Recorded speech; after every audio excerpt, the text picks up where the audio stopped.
Hi, my name is Angelica Cabral, and I'm here to talk to you about colonialism, the modern and the personal, because I think it's important that we discuss these topics so we can learn and begin to heal from the trauma that these things have caused so many families, including my own.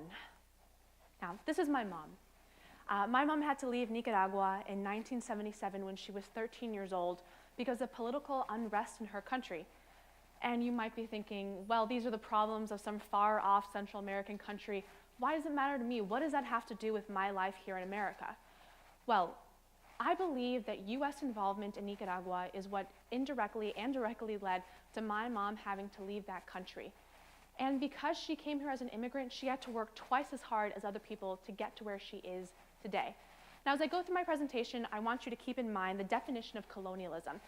It's known as the policy or practice of acquiring full or partial political control over another country, occupying it with settlers, and exploiting it economically. And you might be thinking, well, I know what colonialism is. It's Christopher Columbus. It's that Disney movie about Pocahontas.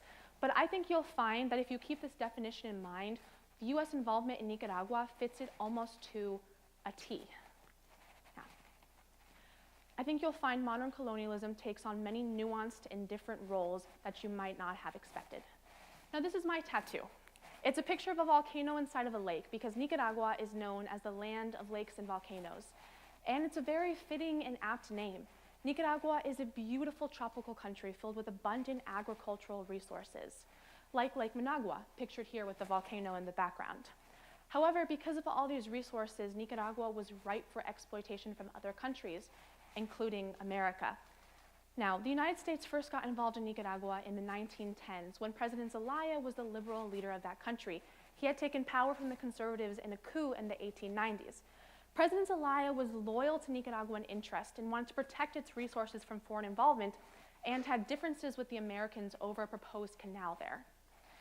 Now, this didn't sit right with the Americans, so they ended up backing conservative rebels in a series of ways they got involved in Central American countries known as the Banana Wars.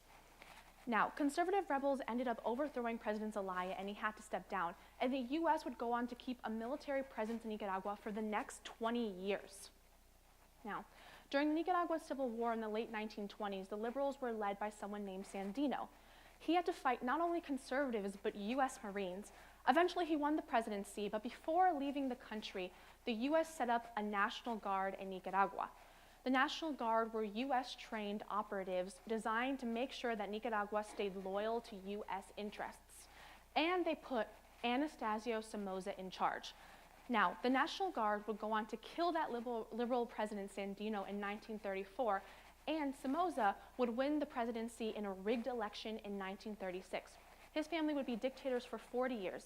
He consolidated power, stifled other political opponents, but worst of all, over the course of that 40-year dynasty, an American company paid the Somoza family millions of dollars to be able to cut down forests without replanting them, relocate farmers, and sell pesticides to people that would give diseases to the pregnant woman.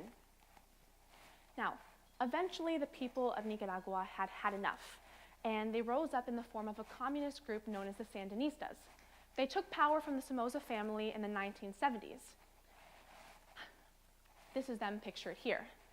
However, this launched the country into political chaos, and it still wasn't enough for the Americans. They ended up backing a group known as the Contras under the Reagan administration. They gave them military weapons and trained them because they needed someone there who would be loyal to their interests. However, the Contras wouldn't have been able to do what they did in Nicaragua without help from the US, according to a study done by the Nicaraguan government. And the Contras committed a number of human rights abuses, including executing civilians, targeting healthcare workers, and assaulting women. This is them pictured here. Now, thankfully, the Contras weren't able to have any real hold in Nicaragua, but the country was in political chaos for decades to come. Now they have relative stability, but things are still not that great. My grandmother wasn't even able to go back last summer like she normally does for her yearly trip. Now, this matters to me because I think of the what if. What would have happened if Nicaragua had been allowed to flourish? What would have happened if my mom had been allowed to stay in that country? My mom has faced racism, condescending judgment, and harsh treatment because of her status as an immigrant. But I want you to remember that when immigrants show up at your border, more often than not, They don't have a choice. They had to flee just like my mom. And I want you to keep in mind that often it's decades of US involvement in those countries that led to them not being able to have a choice. Thank you.